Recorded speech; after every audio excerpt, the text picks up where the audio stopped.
জন্য দারুণ একটি সুখবর, শুধুমাত্র মাধ্যমিক পাস যোগ্যতাতে পোস্ট অফিসে নিয়োগ করা হচ্ছে। বয়স 18 থেকে 40 বছরের মধ্যে বা তার ঊর্ধ্বেও যদি কারোর বয়স থাকে প্রত্যেকে আবেদন করতে পারে। মেল ফিমেল বোথ ক্যান্ডিডেটই আবেদন করতে পারবে। তোমরা অবশ্যই কমেন্টে জানাবে যে তোমাদের পোস্ট অফিসের নাম কি। প্রত্যেকেই কমেন্টে এখনই জানিয়ে দাও, কারণ তোমরা জানো আমি বিভিন্ন আপডেটগুলো তোমাদের প্রতিনিয়ত প্রোভাইড করে থাকি। এরকমই যদি জেনুইন আপডেট যদি পেতে চাও তাহলে অবশ্যই চ্যানেলটাকে সাবস্ক্রাইব করে রাখবে, বেল আইকনটাকে অল করে রাখবে। আর হ্যাঁ, এই ভিডিওর মাধ্যমে তোমাদের কিভাবে ফর্ম ফিল আপ করতে হবে সেটাও কিন্তু আমি দেখাবো। তার জন্য স্টেপ বাই স্টেপ দেখো, প্রত্যেকটি তথ্য তোমাদের জন্য। তো বন্ধুরা, আমি পিডিএফটা ওপেন করে নিয়েছি। পোস্ট অফিসের তরফ থেকেই এটি বিজ্ঞপ্তি জারি হয়েছে, যেখানে শুধুমাত্র মাধ্যমিক পাস যোগ্যতা থাকলেই তোমরা আবেদন করতে পারবে। ভারতীয় নাগরিক প্রত্যেকে আবেদন করতে পারে। তোমাদের প্রথমে আমি এলিজিবিলিটি ক্রাইটেরিয়ার ব্যাপারটা ক্লিয়ার করে দিই, যেখানে তোমাদের পোস্ট অফিসে এই নিয়োগটি করা হচ্ছে এবং এখানে তোমাদের এডুকেশন কোয়ালিফিকেশন যেটি প্রয়োজন সেটা হলো মাধ্যমিক পাস। তোমরা দেখতেই পাচ্ছ, যদি তোমার যোগ্যতা 10th পাস হয়ে থাকে তাহলেই তুমি কিন্তু আবেদন করতে পারবে। তবে তোমাদের একটা প্রশ্ন জাগবে যে স্যার আমার তো উচ্চ মাধ্যমিক পাস যোগ্যতা আছে, কেউ বলবে আমার গ্র্যাজুয়েশন যোগ্যতা আছে, কেউ বলবে আরো হায়ার কোয়ালিফিকেশন যোগ্যতা আছে, আমরা কি আবেদন করতে পারবো না? নিশ্চয়ই পারবে। এটা হলো তোমাদের মিনিমাম যোগ্যতা, আর তোমার যদি ম্যাক্সিমাম যোগ্যতা থাকে তাহলেও তুমি আবেদন করতে পারো। এখানে এজ লিমিট কি প্রয়োজন? এজ হচ্ছে ন্যূনতম হচ্ছে 18 বছর, এখানে ম্যাক্সিমাম হচ্ছে 50 বছর। দেখো, এমনিতেও 50 বছর বলো, 40 বছরের পরও তারপরে কিন্তু অনেকে চাকরি চেষ্টা করে না। তবে 18 থেকে 40 হোক বা 50 হোক, এখানে তোমরা প্রত্যেকে আবেদন করতে পারো। কারণ মিনিমাম যোগ্যতা হলো তোমাদের 18 বছর ন্যূনতম বয়স হতে হবে এবং তোমাদের মাধ্যমিক যোগ্যতা থাকতে হবে। ওকে, তাহলে এই জায়গাটা তোমাদের ক্লিয়ার। এবার দেখো, ভারতীয় নাগরিক প্রত্যেকে আবেদন করতে পারে, অর্থাৎ তুমি যে রাজ্য থেকে বিলং করো না কেন সেই রাজ্য থেকেই তোমরা কিন্তু এখানে আবেদন করতে পারো। ওকে, আচ্ছা, অ্যাডিশনাল রিকোয়ারমেন্ট হিসাবে তোমাদের এক্সট্রা কোন রকম যোগ্যতা কিন্তু তোমাদের প্রয়োজন হচ্ছে না। এখানে তোমাদের একটি অ্যাপ্লিকেশন ফর্ম আছে, যে অ্যাপ্লিকেশন ফর্মটা তোমাদের ফিল আপ করতে হবে। এখানে কোনো অনলাইন মাধ্যম নেই, আবেদন করার জন্য কোনো অনলাইন মাধ্যম কিন্তু নেই। এখানে যে মাধ্যমে তোমাদের আবেদন করতে হবে সেটা সম্পূর্ণ অফলাইন মাধ্যমে আবেদন করতে হবে। যেখানে তোমাদের একটি ফর্ম আছে, এটি হলো বায়োডাটা ফর্ম। এই ফর্মটা তোমাদের ফিল আপ করতে হবে। কিভাবে ফিল আপ করবে দেখো, এখানে প্রথমে একটি পাসপোর্ট সাইজের ছবি তোমাদের লাগিয়ে দিতে হবে। এটা হলো তোমাদের পোস্ট অফিসের এজেন্টে তোমাদের নিয়োগ করা হচ্ছে, যেখানে যে কোনো একজন মেল ক্যান্ডিডেট বা ফিমেল ক্যান্ডিডেট প্রত্যেকে আবেদন করতে পারে। প্রথমে এখানে তোমার নাম, তারপরে তোমার একটি মোবাইল নাম্বার, এখানে মেল আইডি অবশ্যই এখানে লিখে দেবে। তারপরে তোমাদের এখানে দেখো ফাদার নেম দেবে, জেন্ডার এখানে মেনশন করবে। এখানে কিন্তু MF বলে দিয়ে ছেড়ে দেবে না, এখানে মেল হলে মেল লিখবে, ফিমেল হলে ফিমেল লিখে দেবে। ওকে, আচ্ছা, ডেট অফ বার্থ এটাও তোমাদের এখানে মেনশন করে দেবে। ম্যারিটাল স্ট্যাটাস, তুমি ম্যারিড না আনম্যারিড, ঠিক আছে, না উইডো, সেটা তোমাদের এখানে মেনশন করতে হবে। রিলিজিয়ান মেনশন করতে হবে, তুমি হিন্দু, মুসলিম না খ্রিস্টান, কোন রিলিজিয়ান থেকে বিলং করছো অবশ্যই সেটা মেনশন করবে।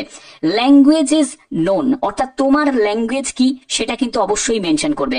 দেখো, তোমার যদি বাংলা ল্যাঙ্গুয়েজ হয়ে থাকে বাংলা দেবে, তারপরে ধরো হিন্দি থাকলে হিন্দি দেবে, তারপরে যদি ইংলিশ জানো তাহলে ইংলিশ দেবে।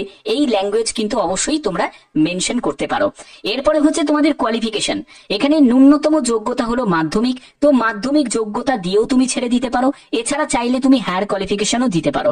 তো এখানে তুমি যদি মাধ্যমিক দাও তাহলে মাধ্যমিক কোন বোর্ড থেকে তুমি পাশ করেছো বা কোন স্কুল থেকে পাশ করেছো এখানে স্কুলের নামও তুমি দিতে পারো, কোন ইয়ারে পাশ করেছো এবং তোমার কত পার্সেন্টেজ ছিল মাধ্যমিকে সেটা মেনশন করতে পারবে।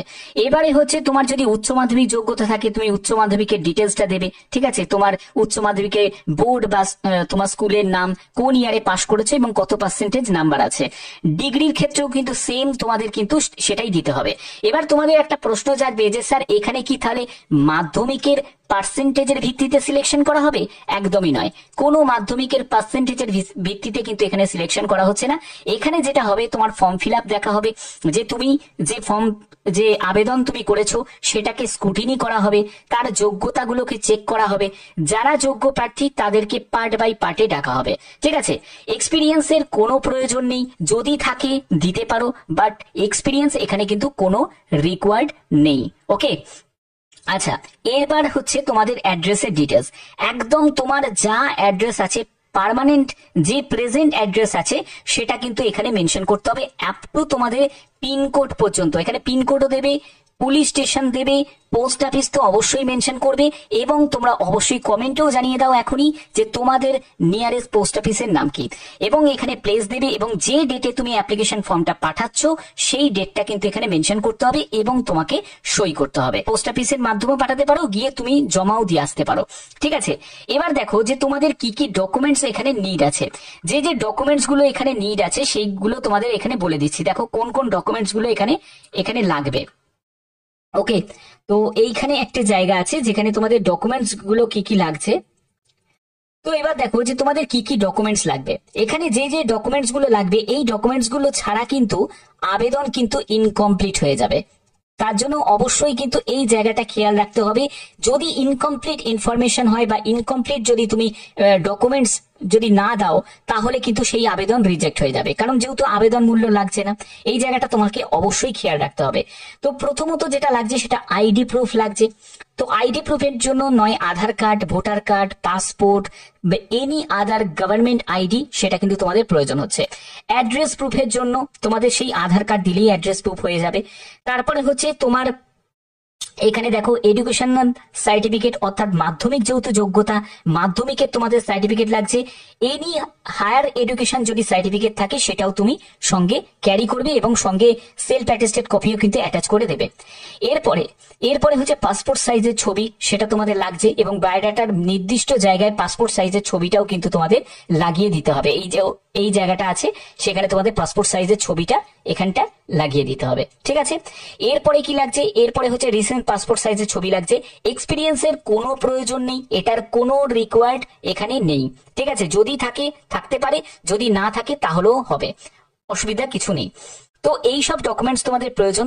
আরেকটি হচ্ছে তোমাদের ডেট অফ বার্থের সার্টিফিকেট, সেটাও লাগছে, অথবা তোমাদের 10th এর অ্যাডমিট কার্ড সেটাও কিন্তু লাগবে, এবং তোমাদের কাস্ট সার্টিফিকেট সেটাও কিন্তু সঙ্গে অ্যাটাচ করে দেবে, যদি তুমি SC ST OBC EWS এগুলো থেকে যদি বিলং করো। ওকে, আচ্ছা, এবার দেখো তোমাদের এই যে বিজ্ঞপ্তি যেটা জারি হয়েছে, এখন যে বিজ্ঞপ্তিটা জারি হয়েছে সেটা হলো তোমার আগরতলা, দেখতে পাচ্ছ পোস্টাল ডিভিশনের তরফ থেকে এই বিজ্ঞপ্তিটি জারি হয়েছে। তোমাদের যে নিয়োগটি করা হচ্ছে সেটা হচ্ছে ডাইরেক্ট এজেন্টস পোস্টে নিয়োগ করা হচ্ছে। 30শে এপ্রিল 2025 পর্যন্ত আবেদন করতে পারবে। আবেদনের ঠিকানা হচ্ছে এটা, দেখো এখানে superintendent of post, Agartala postal division, Agartala, এই ঠিকানায় তোমাদের পাঠিয়ে দিতে হবে 30শে এপ্রিলের মধ্যে। ঠিক আছে, যোগ্যতা দেখো একদম অফিসিয়াল নোটিশটা তোমাদের দেখাচ্ছি। যোগ্যতা হলো শুধুমাত্র মাধ্যমিক পাস। মাধ্যমিক যদি পাস করে থাকো তাহলেই তুমি আবেদন করতে পারবে। ন্যূনতম বয়স হচ্ছে 18 বছর, ম্যাক্সিমাম বয়সের কোনো লিমিট এখানে নেই। ঠিক আছে, এবং বলছে candidate should not be engage at present as agent any other life insurance provider. দেখো যেহেতু পোস্টাল ডিপার্টমেন্টে তোমাদের লাইফ ইন্স্যুরেন্সে এজেন্টে তোমাদের এই নিয়োগটি করা হচ্ছে, অর্থাৎ PLI তে নিয়োগ করা হচ্ছে। তো সেক্ষেত্রে তুমি যদি অন্য জায়গায় কর্মরত থাকো তাহলে তো তুমি কাজটা করতে পারবে না, তার জন্য একজন ফ্রেশার ক্যান্ডিডেটকেই কিন্তু এরা চাইছে। ঠিক আছে, এবং এখানে যে সিলেকশন করা হবে সেটা ওয়াক ইন ইন্টারভিউ এর ভিত্তিতেই কিন্তু তোমাদের সিলেকশন করা হবে। এবার তোমাদের যদি কোনো প্রশ্ন থাকে যে স্যার এটা তো অন্য ডিভিশনে দেখাচ্ছেন, যদি আমাদের পশ্চিমবঙ্গের কবে বেরোবে, দেখো ওয়েস্ট বেঙ্গলেরও এরকম বিজ্ঞপ্তি জারি হবে।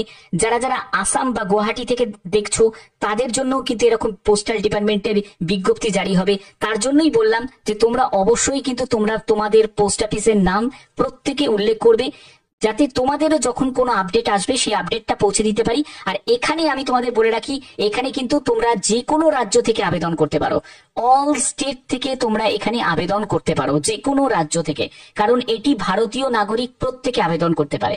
ঠিক আছে, তো আশা করি ব্যাপারটা ক্লিয়ার করতে পারলাম।